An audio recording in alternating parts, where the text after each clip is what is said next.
दरवाजा खोला तो अचानक वो मुझे धक्का देकर अंदर आ गया, मेरे कपड़े लीरो लीर कर दिए और मेरी इज्जत दागदार करके वहां से रफू चक्कर हो गया। मैं किसी को मुंह दिखाने के काबिल नहीं रही।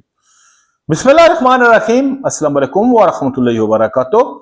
उम्मीद करता हूं कि आप जहां भी होगे खुश होगे, आबाद होगे। वीडियो की तरफ बढ़ने से पहले सबसे पहले हम खात्मे नबी हज़रत मोहम्मद सल्लल्लाहु अलैहि वसल्लम के हुजूर दुरूद पाक का नजराना पेश करेंगे। अल्लाहुम्मा सल्ली अला मोहम्मद व आले मोहम्मद। मैं हूं आपका दोस्त नोट जुल्फकार एडी और आप देख रहे हो रोजनामा न्यूज ऑफिशियल। मोहतरम सामीन, अगर आप चैनल पर नए आए हो, अभी तक आपने चैनल को सब्सक्राइब नहीं किया तो जल्दी से चैनल को सब्सक्राइब कर दें और साथ घंटी वाले बटन को दबाना ना भूलिए, जिसको सिफर कर दें, नहीं तो यूट्यूब की बड़ी दुनिया में आप हमें कहां तलाश करते रहोगे। और अगर आपको हमारा काम अच्छा लग रहा है, हमारी वीडियो आपको पसंद आ रही है, तो वीडियो को लाइक करना मत भूलिएगा, चैनल को सब्सक्राइब करना और इसको अपने दोस्तों के साथ शेयर करना। इससे हमारी हौसला अफजाई होती है। दोस्तों, जैसा कि आप जानते हो जी कि चंद दिन से जो है ना वो इस्लामाबाद, सैड, अड्डा पीर बदाई और दीगर जो है ना वो सारी ब्लॉक हैं। और इस वजह से कि अमेरिका ईरान की जंग की वजह से जहां पर पूरी दुनिया ही अजाब में आई हुई है, वहां पर पाकिस्तान इस मामले को निपटाने और तीसरी आलमी जंग के खतरात को कम करने के लिए पाकिस्तान जो है वो सालसी का किरदार अदा कर रहा है। और इस वजह से कुछ आला वफद जो है ना वो पाकिस्तान आने थे, जिसमें खबरें तो ये आ रही थी जी कि सदर ट्रंप भी आएगा और अमेरिकन दीगर सिक्योरिटी एहलकार आए हुए हैं, जिसकी वजह से ये सारे जो इलाके हैं वो सिक्योरिटी की रीजन की वजह से बंद है। और यहाँ पर हुआ है एक इंतहाई शर्मनाक वाकया। एक बस की होस्टर है, जैसा कि आपको पता है जी कि पहले एयर होस्टर होती थी जहाजों में, तो आजकल जब से ये न्यू सिस्टम चला है बसों का, तो बसों में भी जो है ना वो बस होस्टर्स के तौर पर मुख्तलिफ औरतें जो है ना वो काम कर रही है। तो ये एक बस होस्टर है जिसके साथ ये वकुआ हुआ है।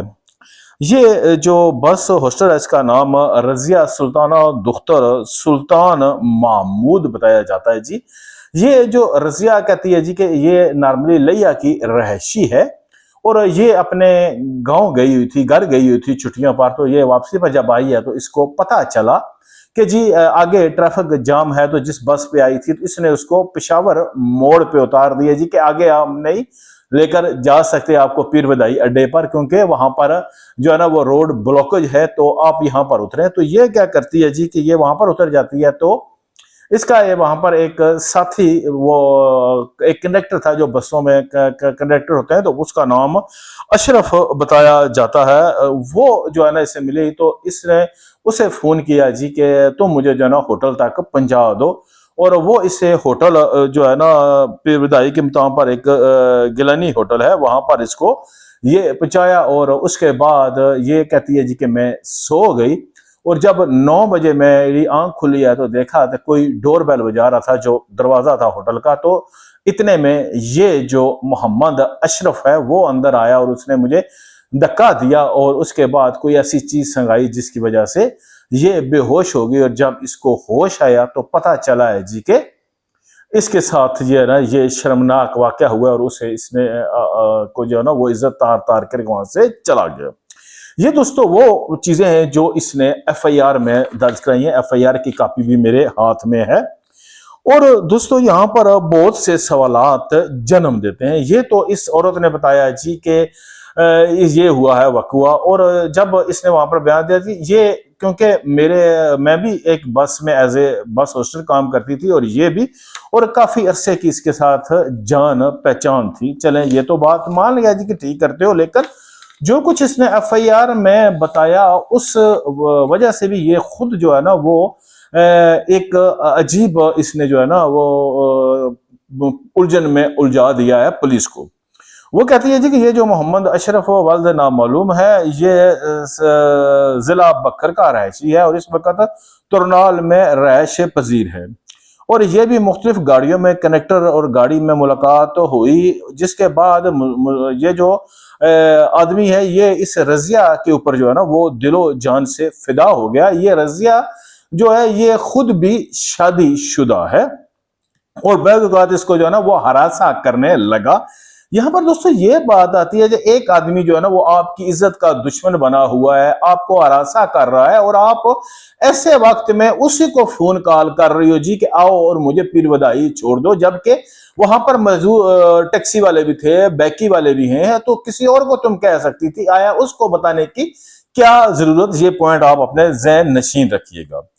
और उसके बाद उसने जो है ना अरसा करता रहता था, और कुछ अरसे कबल इसने जो है ना इसको अरसा करने के लिए रजिया है इसको, तो उसने अपने आप को जख्म भी लगा लिए थे, जिसके बाद वो इसको मजबूर कर रहा था कि तुम मेरे साथ जो है ना वो नाजायज अपने तलकात बनाओ, और ये उसको मने कर रही थी। और साथ ये कह रही है जी कि मैंने उसे कहा था कि तुम ये बात मेरे खावन तक ना पहुंचाए, और उसके बाद वो डर गया, और इसके बाद उसने जो है ना मुझसे माफी मांग ली और कहा जी कि इंदा मैं तुम्हें हरासा नहीं करूंगा।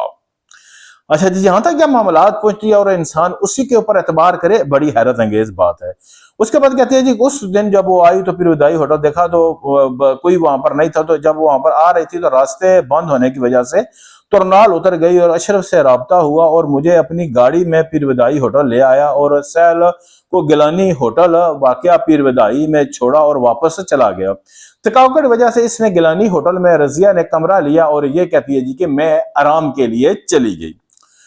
और इसके बाद फर्स्ट फ्लोर पर इसने ये कमरा लिया था, और थोड़ी देर बाद सुबह 9 बजे जो है ना दरवाजे पर दस्तक हुई है, और रजिया ने जाकर दरवाजा खोला तो अशरफ एकदम से कमरे में दाखिल हो गया, और उसने मेरे मुंह पे हाथ रख लिया, और इसके बाद उसने मुझे कोई ऐसी चीज सिंगाई और मैं बेड पे गिर पड़ी, और कुछ सिंगाया था जिसकी वजह से मुझे होश नहीं रहा, और कुछ देर के बाद जब मैं होश में आई तो मैंने देखा तो मेरे जिस्म पर कपड़े नाम की कोई चीज नहीं थी, और उसने मेरे साथ बेहोशी का फायदा उठाते हुए मेरे साथ ये एक घिनौना काम किया, और उसके बाद वहां से वो भाग गया। जब होश में आया तो देखा तो मेरी हालात तो जिस्म के ऊपर मुख्तलिफ जगहों पर कट भी लगे हुए थे, मेरे जिस्म पर कपड़ा नाम की चीज नहीं थी। और उसके बाद इसने कहा जी कि मैंने मुतला जाकर पुलिस स्टेशन में ये रपट दर्ज कराई है, और इसकी जो ये FIR है 376 और 109 इसके ऊपर दफात लगे हैं, और ये FIR इसने नंबर